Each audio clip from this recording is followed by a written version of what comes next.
கலைஞர் கனவு இல்லம் திட்டத்திற்கு கூடுதலாக 400 கோடி ரூபாய் ஒதுக்கீடு செய்து முதலமைச்சர் மு.க.ஸ்டாலின் அறிவித்துள்ளார். கூடுதல் விவரங்களை செய்தியாளர் ராஜகுமரன் வழங்க கேட்கலாம். ராஜகுமரன், வணக்கம். விவரங்களை பதிவு பண்ணலாம். கலைஞர் கனவு இல்லம் திட்டத்தின் கீழ் தமிழகத்தில் குடிசை வீடுகளுக்கு மாற்றாக கான்கிரீட் வீடுகள் 360 சதுர அடியில் கட்டித்தரப்படுகின்றன. இந்த ஆண்டில் மட்டும், அதாவது இந்த 2024-25 நிதி ஆண்டில் 1 லட்சம் புதிய கான்கிரீட் வீடுகள் கட்டுவதற்கு இலக்கு நிர்ணயிக்கப்பட்டு ஒவ்வொரு வீட்டுக்கும் அதிகபட்ச தொகையாக 3,50,000 வீதம் 3,500 கோடி ரூபாய் நிதி ஒதுக்கீடு செய்யப்பட்டு அந்த பணிகள் எல்லாம் ஏற்கனவே நடைபெறும் என்று நிதித்துறை சார்பில் ஒப்புதல் வழங்கப்பட்டிருந்தது. அதன்படி வீட்டின் கட்டுமானத்திற்கு ஏற்ப தரைமட்ட நிலை, ஜன்னல் மட்ட நிலை, கூரை வேயப்பட்ட நிலை, பணி முடிவுற்ற பிறகு என்று 4 தவணைகளில் நிதி வழங்கப்பட்டு வருகின்றது பயனாளிகளுக்கு நேரடியாக.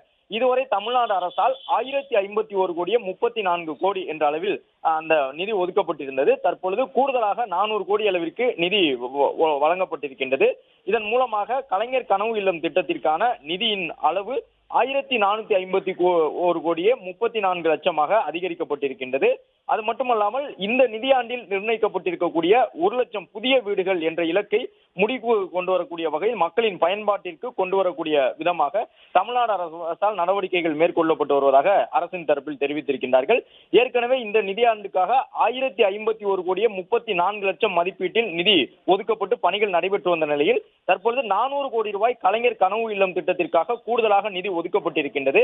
கலைஞர் கனவு இல்லம் திட்டம் மக்களிடம் நல்ல வரவேற்பை பெற்றுள்ளதாக குறிப்பிட்டிருக்கக்கூடிய அரசு தரப்பு அறிக்கை, இந்த திட்டத்தின் கீழ் வழங்கப்பட்ட 1 லட்சம் வீடுகளும் விரைவாக கட்டப்பட்டு வருவதாகவும், வீடுகளை விரைந்து கட்டக்கூடிய பணிகளை மேலும் விரைவுபடுத்தக்கூடிய வகையில் இந்த 400 கோடி ரூபாய் கூடுதல் தொகையாக வழங்கப்பட்டிருப்பதாகவும் தெரிவித்துள்ளனர்.